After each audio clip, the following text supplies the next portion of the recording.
Okay, so ngayon nakausap ko na yung nandoon sa enrollment sa registrar and kailangan kong bumalik ng Mindanao and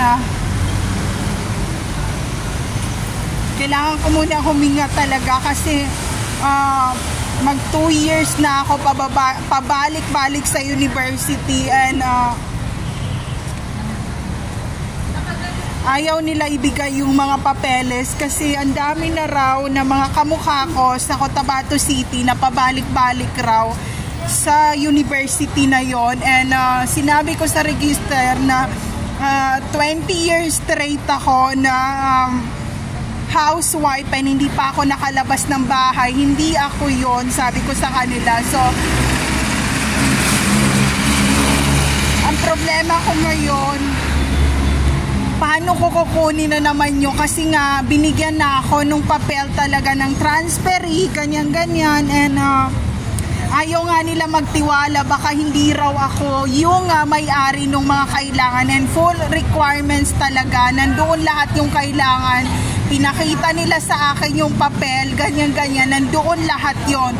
So dahil ako naman talaga yon, na dahil hindi ako nakauwi ng 20 years, more than 20 years ng Mindanao, sumabay pa na pinasara yung airport sa Cotabato City.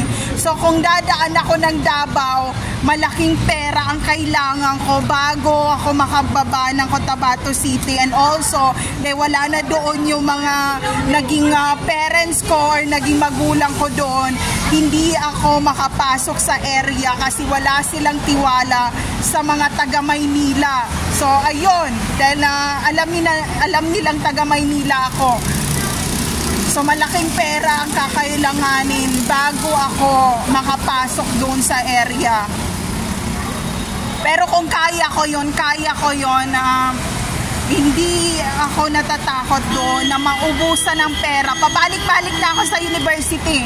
Pare-parehong sinasabi nila about it And there's a handler, a big people or a big fish who always hold my happiness and also my education and pull me down to the ground in the dark side of the situation, that always said that I am a hallucination person.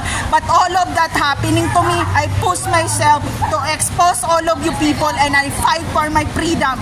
Hindi mo ako mapabehave sa isang bagay na alam mo sa sarili mo na ikaw mismo ang naglagay sa lugar kung saan hindi ako makakahahon ngayon sa kung anong meron ako sa panahon ngayon, na hindi ko kasama ang mga anak ko, na nag-iisa ako, na wala ako mapagsabihan ng problema ko at wala rin akong pera sa panahon na to. Kaya itong masasabi ko sa'yo, kung mayaman ka ngayon, kung may pangalan ka ngayon, itong sinasabi ko sa'yo, napakaswerte mo, pero wag mo akong galitin kasi baka hindi lang ako ang tao na nagkaganito, na ginang-stalk mo, tinarget mo para maging homeless at para maging mahirap at para maging ignorante at para maging probinsyana. So ito lang masasabi ko sa iyo, hindi ka magiging mayaman kung makikita mo ako sa pinakahuling himlayan na kung anong meron ako ngayon. I expose all of you. So ayun lang.